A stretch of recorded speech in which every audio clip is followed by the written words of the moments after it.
درود شریف کی برکت۔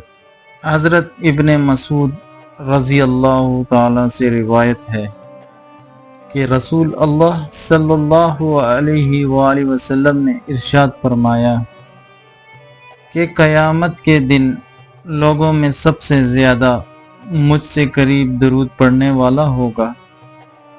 اس سے زیادہ کیا نعمت مثال محبت ہوگی، بے مثال اعزاز اور عجیب انعام و کرام، جس کو نہ کان نے سنا ہوگا اور نہ آنکھ نے دیکھا ہوگا۔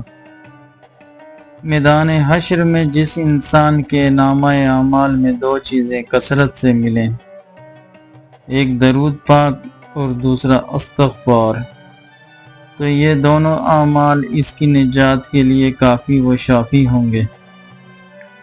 کثرت سے درود پاک پڑھنے سے زندگی میں نبی اکرم صلی اللہ علیہ وآلہ وسلم کی تائید اور توجہ شامل حال ہو جاتی ہے۔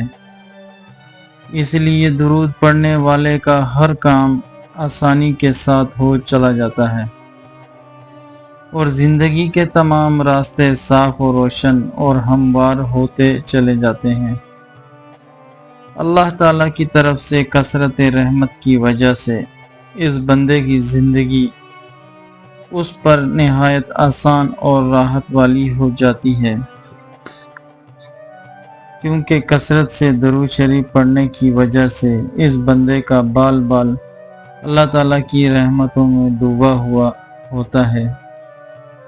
اس وجہ سے بزرگوں کا قول ہے کہ درود پابندی سے پڑھنے والا بھیانک زندگی سے نکل کر روحانیت والی پاکیزہ زندگی میں داخل ہو جاتا ہے۔